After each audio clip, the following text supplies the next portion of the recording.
B9 Stage 3 power levels, brake pad upgrade recommendations. Depends. I mean, on the streets, you could get away with just about anything. There are more aggressive street pads that will make more noise and dust. So then it's really going to depend on how much of that you want to deal with. As far as like a specific, like the Hawk HPS is a good street, aggressive street pad. Euro ceramic is good for no dust. Akabono Euro ceramic is being recommended. On track, go with the most aggressive thing you can find. You're still not going to have enough brakes, unfortunately. Yeah, no, you're going to be managing brakes. But you can have a lot of fun. You can go pretty fast. You're just not going to be able to go full ABS into every corner.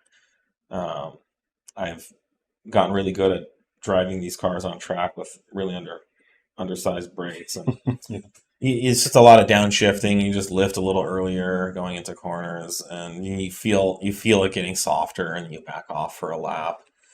But ultimately, we have a really nice brake kit coming out that performed very well at Laguna on our RS5 with all the power.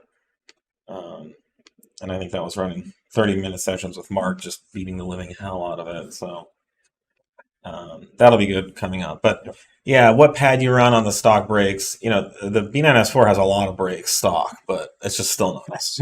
They also have a lot of power that they're making now. So, but yeah, it's like almost a 14-inch rotor stock. It's the kind of brakes we used to dream about.